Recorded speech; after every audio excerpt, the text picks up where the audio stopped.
Good. All right. So thank you all for joining us here today for the first event in our webinar series. My name is Lisa LaRanger, and I'm the Strong Communities Program Manager in DOLA's Division of Local Government. Before we get started, I want to cover a few housekeeping issues. One, as you just saw, we are going to be recording this session for people who aren't able to join us today. That will be posted to the Strong Communities website after the program. We also ask that everybody please stay muted during the presentation until the Q&A at the end. We'll have plenty of time for questions. So please post your questions in the chat. We'll get to as many of those as we can at the end. And finally, just ask that everybody please be respectful and considerate for everybody present today. And if you're just joining us, I would like to reiterate, please introduce yourself in the chat. Let us know who's here and where you're coming from. Next slide.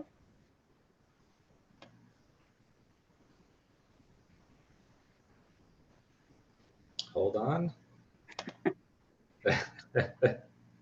Oh, goodness. There we go. There we go. Technology is great when it works. So in our presentation today, we'll be giving an introduction to the Strong Communities program, the 2 grant programs that we have right now, and then the land use best practices and strategies. And then we'll cover the upcoming webinars we have in the session. So again, my name is Lisa LaRanger, the Strong Communities Grant Program Manager. I also have Matt Ashby, Michael Scholl, and Josh Olava here with Ayers Associates. And Andy Hill and Mitch Hendrick are also here from the DOLA team to help me answer some questions at the end. All right, next slide. So the Strong Communities Grant Program was established by the legislature in 2022 under House Bill 1304 to provide assistance for local governments to adopt policy changes that support affordable housing and infill development, and to enable them to invest in infill infrastructure projects that support affordable housing. By supporting compact, connected communities, we're also aiming to reduce greenhouse gas emissions, vehicle miles traveled, and household transportation costs through a partnership with the Colorado Energy Office and the Colorado Department of Transportation. Over the next year, we'll be distributing almost $40 million in grants to Colorado communities. Next slide. So we have 2 grant programs running this summer. We have planning grants and the infrastructure grants. The planning grant program provides funding for communities that want to remove barriers to housing development and provide opportunities for more affordable housing options in their communities.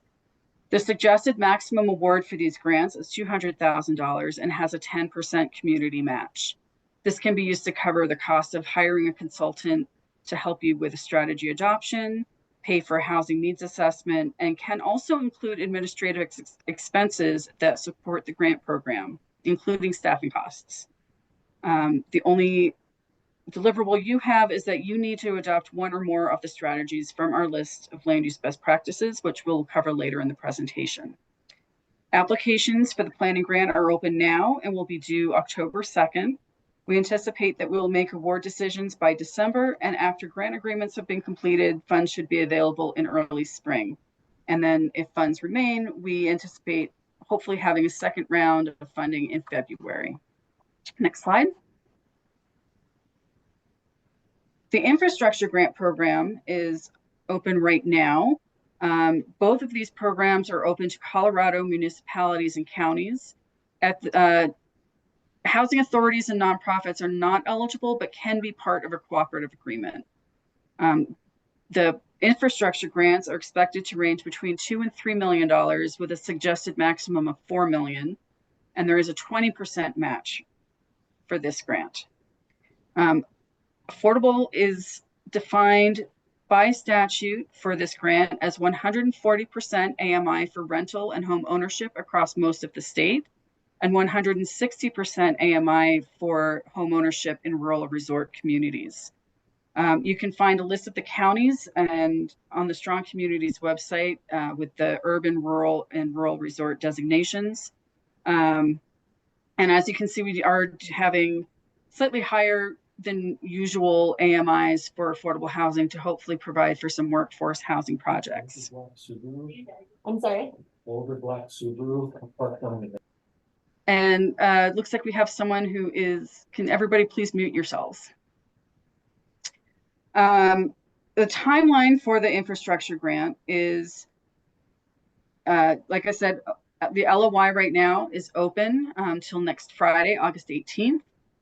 We will open, we'll have pre-application meetings with everybody who submitted a project through September, and then we will invite the most competitive jurisdictions to apply.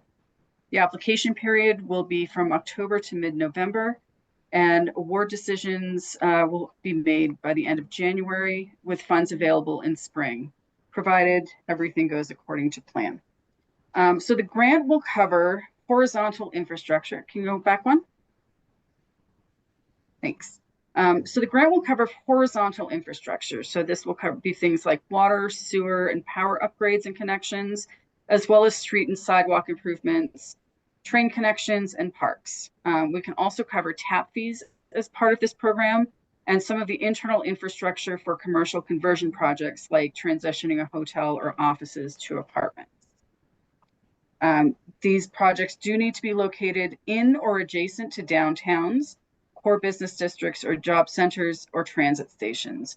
So basically, we're going to be looking for infill projects that fill existing spaces within a community rather than greenfield development on the edge of town. Next slide. So just to reiterate a few things, the grant programs are open to Colorado counties and municipalities. Both of the planning and infrastructure grants focus on the land use best practices that we'll be talking about today. This list has been developed with input from several communities and advisors for what we think are some of the best strategies that communities can adopt to support compact development and affordable housing opportunities. Planning grantees will be expected to adopt one or more of them as part of their grant agreement, and the more competitive applicants for the infrastructure grant will have already adopted one or more of these strategies. All money from the grant must be committed by the end of 2024 and must be fully spent by the end of 2026. So we're looking at October 2026 for that. You can find a list of the strategies on the Strong Communities webpage. I'll get a link posted to that in the chat momentarily. And if you're interested in either of these grant programs, please feel free to reach out to me. I'm now going to turn things over to Matt and for the rest of the presentation. And again, please add any questions in the chat and we'll address them at the end. Thanks. Great, thanks Lisa for that introduction. I think one of the exciting things about the Strong Communities program is that it allows communities and counties to really select the strategies for land use best practices that best fit your local values and the things that your communities care about the most. And when we started this presentation, one of the key questions was, what is a strong community? And ultimately, we came to the conclusion that a strong community really outlines strategies and has actions that provide for a triple bottom line benefit that meets environmental, social, and economic values of local communities. Because chances are that there is somebody in your community that cares about one of those areas very passionately. And certainly if you can provide for benefits in each of those areas, you know you're going to have local community support for that strategy. So by considering multiple values, this allows us to think about how these strategies can provide a wide array of benefits to folks and broaden those supports. And ultimately, we see these strategies as being customized so that local communities can identify what works for them and can benefit and leverage those benefits locally. So in terms of the land use best practices, we're going to provide an overview during this webinar of what those strategies are. And then ultimately, we'll talk about some upcoming webinars that dive a little bit deeper into each of the strategies so that you can learn more about each of the strategies and action items that you might consider implementing in your local community. But the 7 strategy areas, you can see them on the bottom of the screen there. They're divided into compact development, housing diversity, affordable housing, growth management, districts and subdivisions, mobility and transportation, and resource conservation are the 7 areas. So we're going to review those individual strategies, also identifying the community context. Some of these work great in urban areas, some work better in rural areas, others are more suited for rural resort areas. So we want to give you a little bit of an identification of which context is most appropriate for some of these strategies. Also then discussing the key economic, social, and environmental benefits so that you're fluent with the benefits that each of the strategies can provide. And then ultimately in our future presentations, we're going to review the relative complexity. Is this a do-it-yourself kind of strategy, or is it something that you might need some additional assistance with? As well as then identifying additional case studies from Colorado that can inspire you to potentially implement that strategy. So each of our strategies, you'll see these icons on each of the slides during our next presentations. We're going to talk about that context with either the urban, rural resort, or rural communities. We'll talk about the community values, economic, social, or environmental. And then, as I mentioned, that complexity level regarding each of those strategies. So with the first one is compact development, and we'll be highlighting 3 different strategies, including higher density and mixed use in the core, looking at density bonus programs, as well as opportunities for minimum lot size discussions. And one of the things when you come back to our next presentation, you'll find that we have looked at customizing some of the strategies to more rural communities as well, and acknowledging that a one-size-fits-all does not work for everybody. Compact development strategy number 3 of minimum lot size is an example of how the strategies can be adapted to the local context. So that minimum lot size might be different in a small community like Granby as compared with a more urban community like Inglewood. And so having that conversation within your community is key to leveraging this strategy. The second grouping of strategies is housing diversity and looking at different multifamily options. Apartments and row houses, loft type buildings, things like that. Also, accessory dwelling units, which would be either an apartment over top of a garage or a detached living unit that might be in the backyard, can be a great strategy across a wide variety of contexts, urban, rural, and resort communities. Strategy 3 of looking at alternate building options like modular units, we'll be diving into that. There's been a lot of discussions about the benefits of modular housing based off of some of the shortages in skilled labor that may be a challenge in rural communities that makes this an interesting option to consider. Under affordable housing, there's 5 strategies looking at affordable housing as a use by right, considering inclusionary zoning, which really bakes in affordability and the inclusion of affordable units into the overall code requirements. Number 3 looks at land trusts and land banks. And this is another one of those strategies that's really got a good fit for rural communities because you have the ability to preserve some of that working farmland. So we'll talk a little bit more about that in depth in the future session. Affordable housing subsidies and development fee schedules are financial strategies that could be considered by communities to lower the overall cost of bringing affordable units online. The next strategies are related to growth management, and these include things like updated annexation policies and intergovernmental agreements, looking at things like urban growth boundaries that starts to identify where growth is most appropriate and can be best served by existing infrastructure, and then things like transfer of development rights programs as well.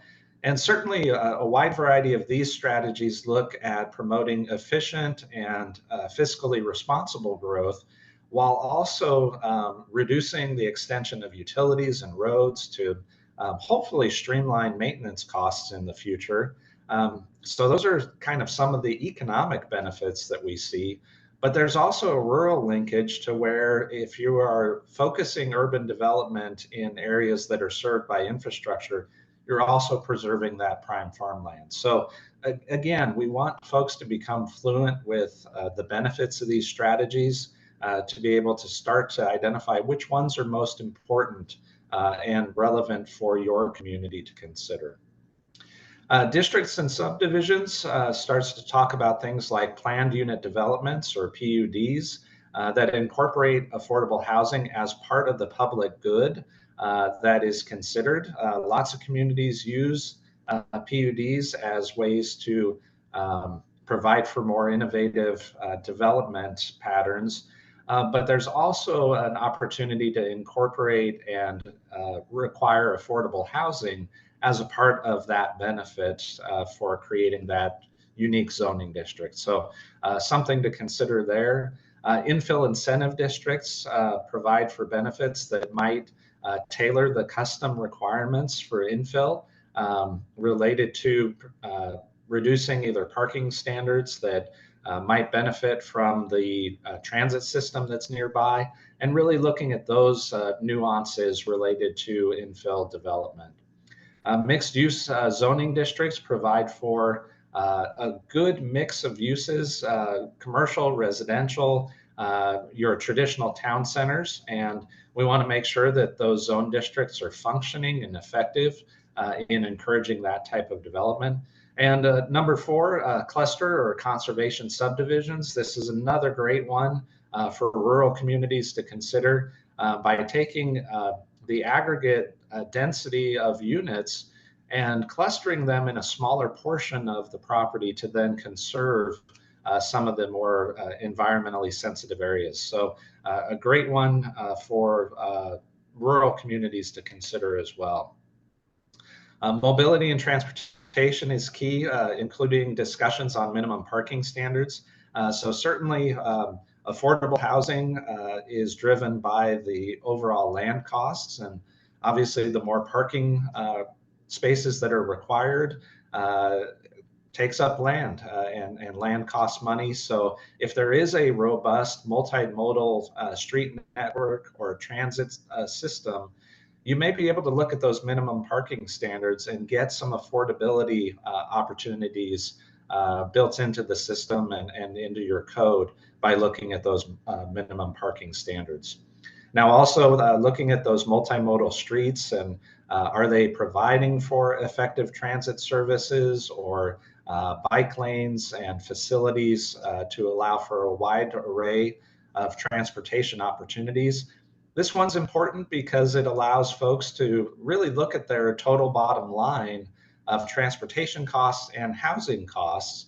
And if you have reduced transportation costs, that's money that you can put towards your housing situation and look at achieving affordability by reducing your transportation costs. So these are all strategies that can be a great fit towards affecting that total cost of living for communities. And the final strategy is resource conservation, really looking at strategies to conserve water. That can be in landscaping improvements to look at xeric solutions, but also low flow water fixtures and opportunities that relate to conservation. Additionally, looking at the water rate structure and potentially providing some reductions in cost for affordable housing projects. Number 3 talks about energy efficient codes, and we've got some great examples around the state of projects that have worked to efficiently build more building codes that are solar ready, provide for EV vehicles, look at things like insulation and R values, passive solar and orientation of buildings, energy efficient appliances. So lots of good examples that we'll dive into there. And then also looking at high risk and sensitive area protection, just to make sure that we're addressing those areas that maybe aren't the best places to build housing in and should be preserved. So that's just a snapshot of the strategies that we'll get into. And we invite you to save the dates for an in-depth webinar session to talk about urban and resort strategies on Wednesday, August 23rd. That'll be at 2 o'clock via Zoom. And then for those of you that might be in smaller or more rural communities, we'll have a session that focuses in on about a dozen of these strategies that are more applicable to your context on Thursday, August 31st, again, from 2 o'clock to 3:30 via Zoom.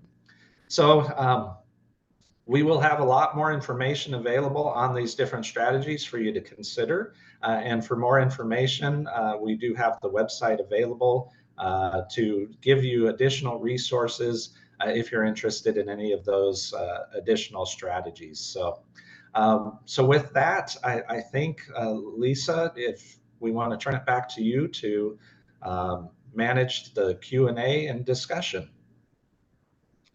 Thanks, Matt. All right. Do we have any questions about the program, about the strategies?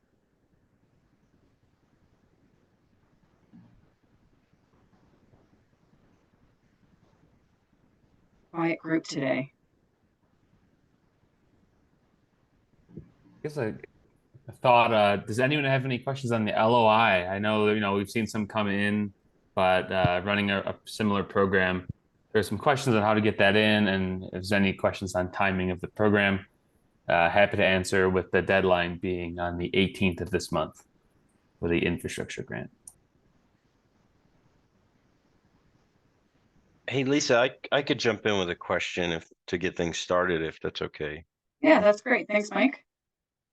So the question I have is, for the infrastructure cost, when determining kind of the basis for the grant application, do you use the total project cost or just the cost of the infrastructure improvement? So we are asking for the total project cost in the LOI. During the pre-application meetings, we'll get a little bit more in depth into budget specifics. And so at that point, would ask for the infrastructure, like the total infrastructure costs, and go over what may or may not be included in each project.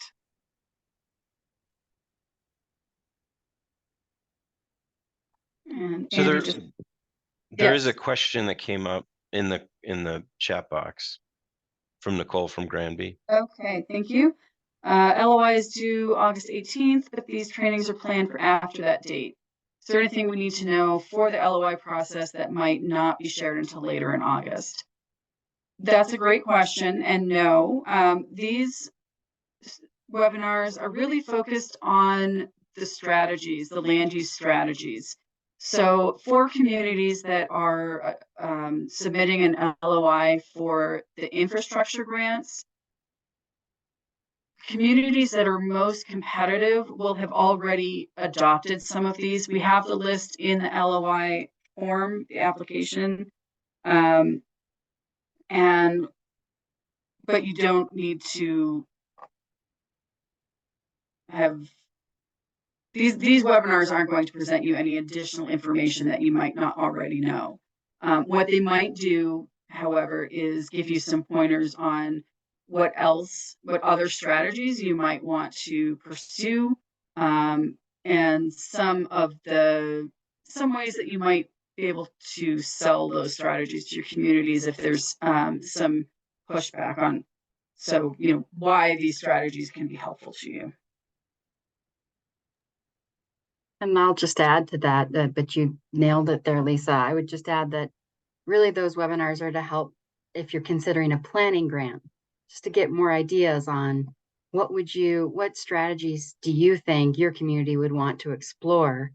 If you've already done a lot of this work and feel you're already pretty competitive as far as having adopted a lot of different land use strategies, we want you to submit an LOI.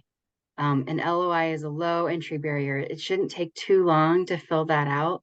And it's really just a placeholder that gives us a chance, like Lisa said, to have a pre-application meeting with you and really talk about your project idea or ideas if you have a couple that you're trying to decide and figure out which one fits best.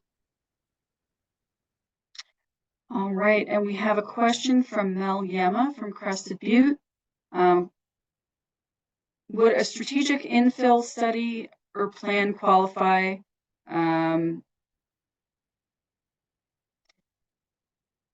You could do a study, but you would also have to adopt one of the strategies. So the planning grants can cover support studies that might help give you some direction on which strategies will be best suited to your community to solve particular issues. But the main deliverable for your community is that you would adopt one of those or more of those strategies by the end. Did I cover everything?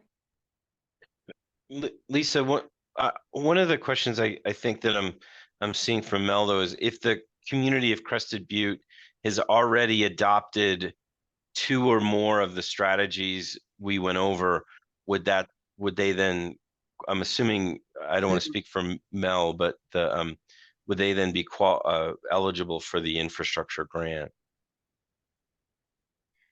So for the infrastructure grant,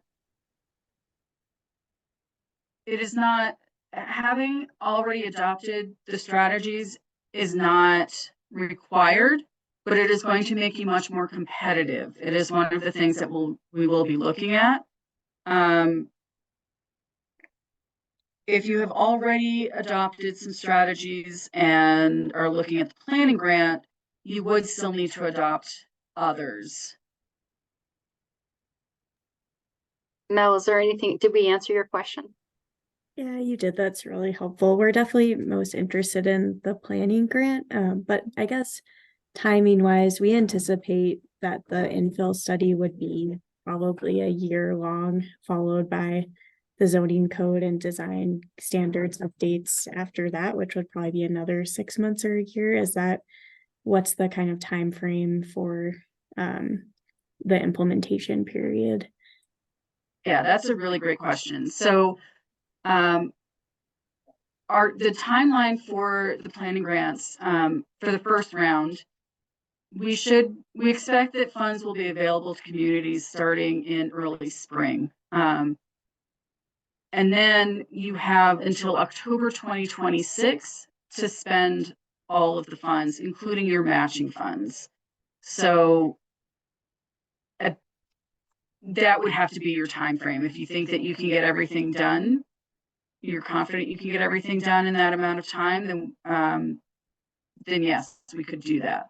So that's really the main issue, is making sure that we can fulfill all of those requirements within our time frame, which admittedly is a bit short. Would open space conservation and infill development prioritization with public engagement qualify? And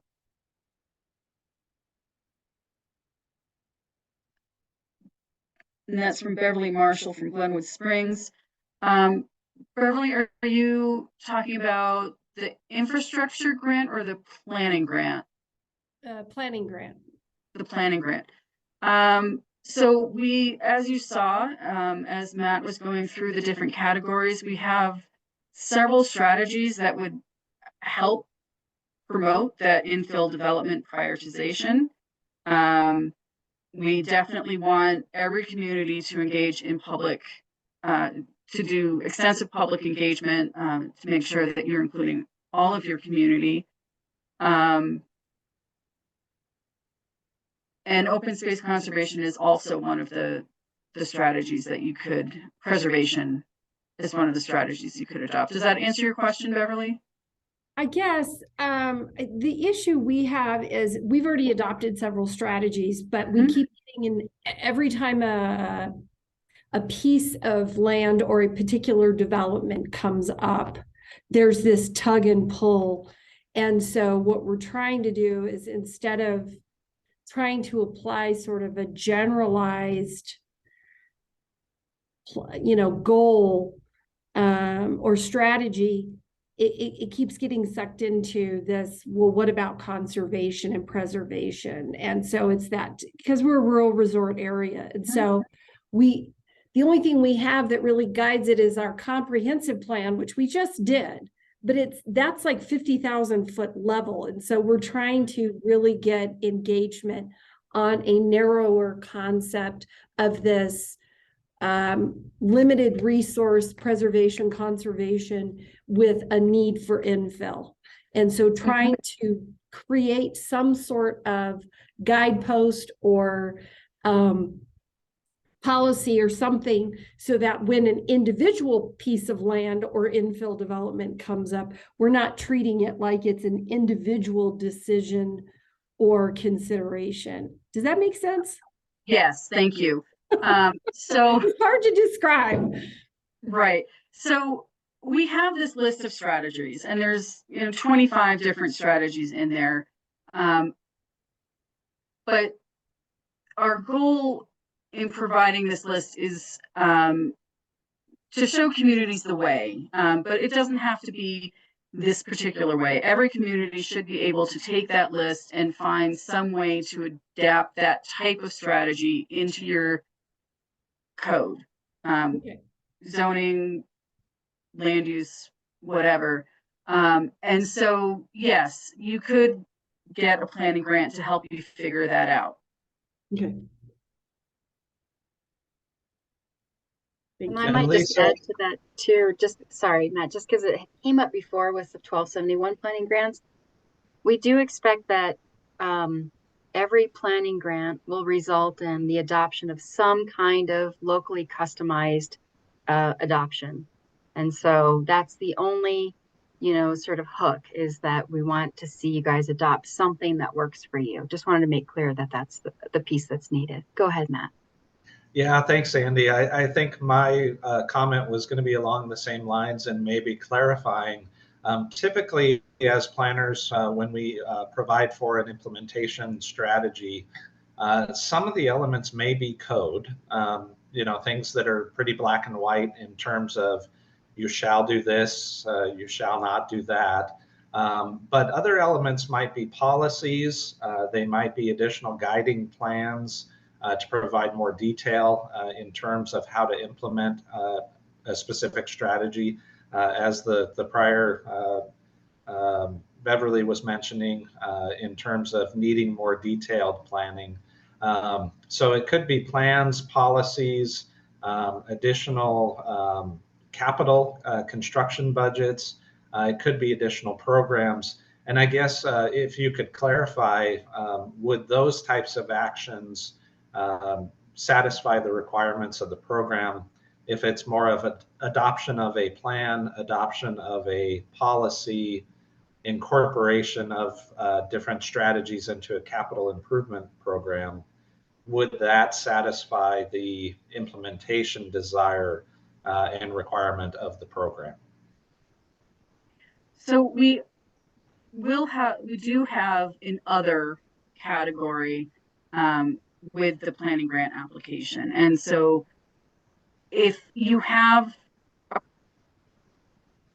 an idea of what you want to do that doesn't fit well within the existing strategies, you can select the other, and then we would work with our advising teams to determine how best to address that and what would make that qualify.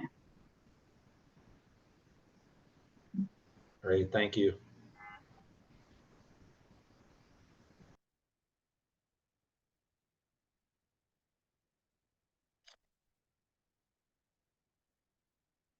And Andy just pinged me.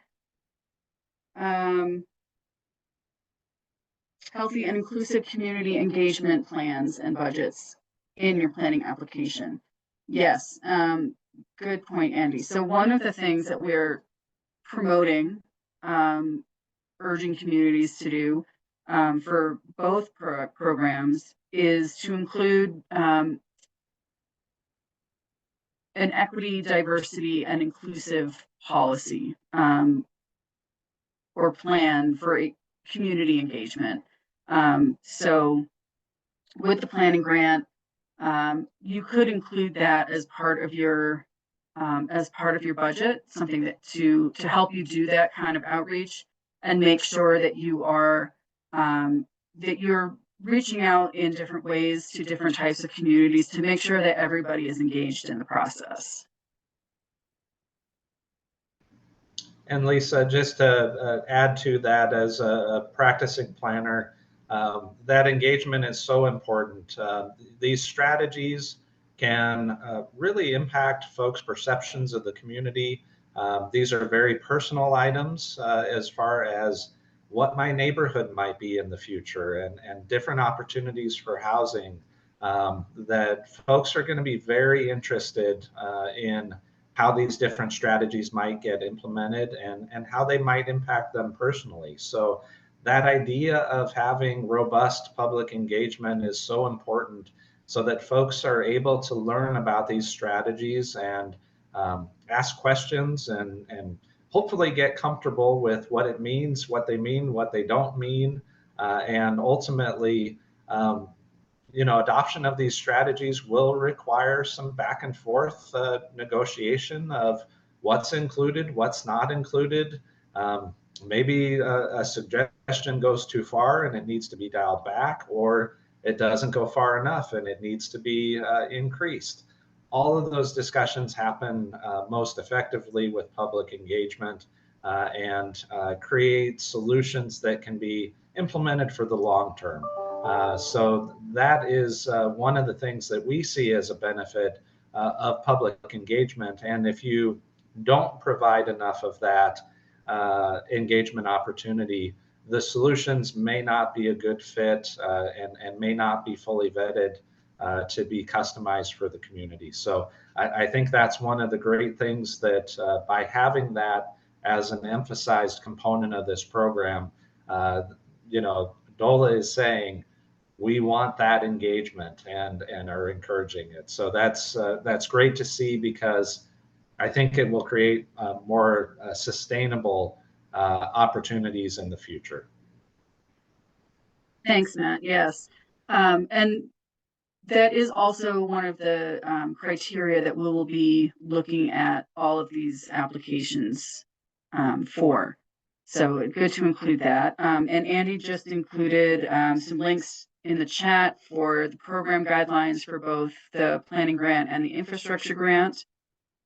We also have a document there that provides some guidance on how to incorporate equity, diversity, and inclusion in this type of work.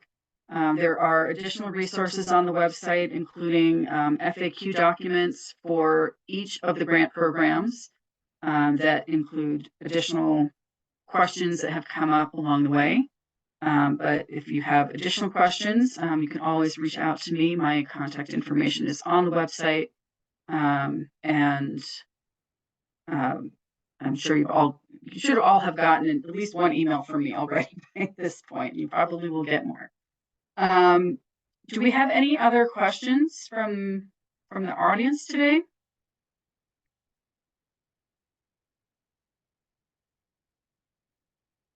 All right, if not, we can end early and give everybody back some time.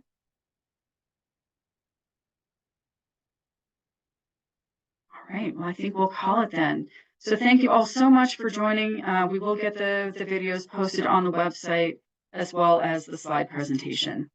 Thank you all so much, and hopefully we'll see you for one of our other presentations on August 23rd or 31st. Thank you.